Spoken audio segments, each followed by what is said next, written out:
नमस्कार दोस्तों, मेरा नाम दीपक शुक्ला है और हमारे चैनल अष्टावक्र गीता ज्ञान पर आपका हार्दिक स्वागत है। मुनि अष्टावक्र कहते हैं, एकम सर्वगतम व्योम।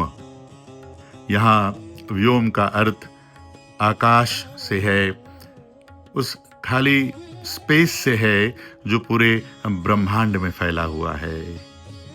अष्टावक्र जनक से कहते हैं, हे जनक, जरा ऊपर देखो। तुम्हारे सिर के ऊपर वह जो असीम आकाश फैला है, यह एक है और सब जगह है। वह आकाश किसी देश का नहीं होता, किसी धर्म का नहीं होता, किसी जाति का नहीं होता और किसी व्यक्ति का नहीं होता। हिमालय के ऊपर जो आकाश है, वही तुम्हारे ऊपर भी है। जो आकाश खेतों के ऊपर है, वही महल के ऊपर है। एक ही आकाश, अनंत, अडिग, निर्विकार। जैसे ये आकाश सर्वत्र है, ठीक उसी तरह चेतना का अनंत विस्तार सारे ब्रह्मांड में फैला हुआ है। तुम सोचते हो कि चेतना शरीर में कैद है, पर सत्य उल्टा है। शरीर चेतना में है, चेतना शरीर में नहीं। जिस चेतना से तुम देखते हो, सुनते हो, महसूस करते हो, वही चेतना पूरे ब्रह्मांड में सब जगह व्याप्त है। मुनि अष्टावक्र आगे कहते हैं, बहिर अंतर यथा घटे। हे जनक, जैसे एक मिट्टी के घड़े के बाहर खाली स्पेस फैला हुआ है, ठीक उसी तरीके से मिट्टी के घड़े के अंदर भी एक स्पेस है या खाली जगह है।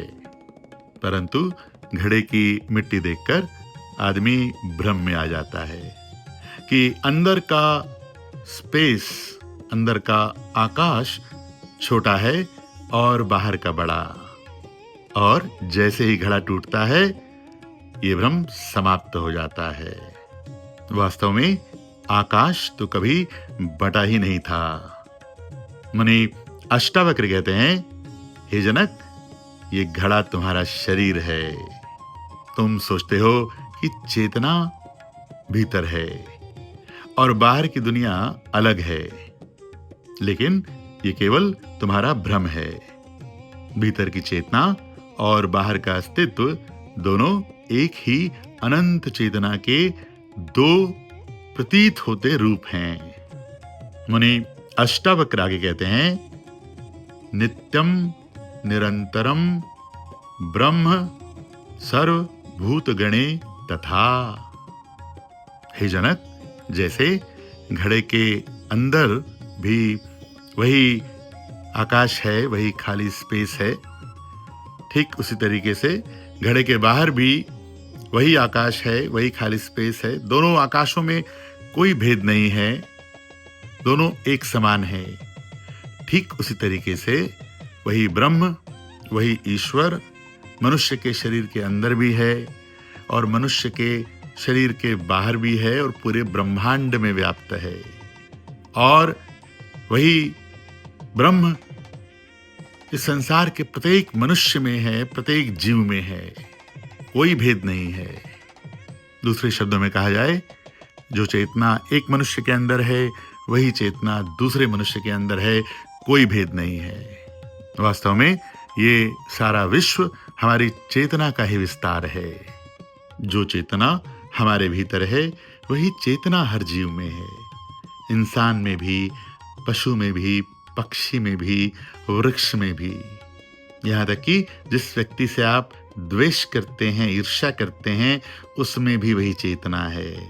शरीर अलग लगते हैं, मन अलग लगते हैं, अनुभव अलग लगते हैं, लेकिन चेतना एक ही है। यह देखना, यह जानना, यह अनुभव करना वही है जिसे अष्टावक्र मुक्ति कहते हैं। इसलिए हे जनक, अपनी पहचान घड़े से मत बनाओ, आकाश से पहचान बनाओ। जो तुम हो वह असीम है, व्यापक है, सर्वव्यापी है। यही जानना, यही समझना, यही मुक्ति है।